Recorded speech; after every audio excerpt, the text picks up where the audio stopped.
This morning, devastating new jobs numbers as the coronavirus crisis delivers yet another economic gut punch. More than 20 million jobs lost in the month of April, according to the Department of Labor, the biggest decline on record.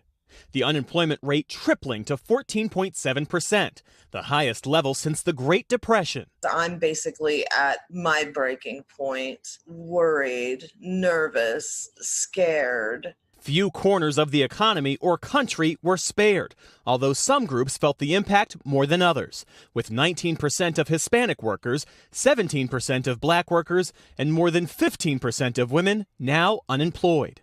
Dawn Freitas was laid off from her job as a medical technician at an animal rescue league in Florida. You're an honest, American that pays taxes, and you would never think that this would happen in a million years. The hospitality industry especially hard hit. 7.7 million jobs vanished in April, including more than 5 million at restaurants and bars.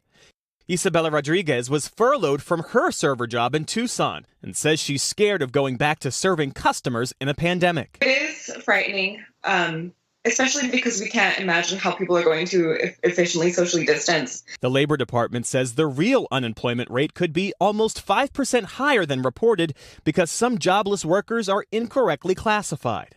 But President Trump says he's in no hurry for Congress to pass more stimulus measures to help boost the economy. Well, we're in no rush. The president instead offering an optimistic outlook. We're going into transition, and I call it transition to greatness.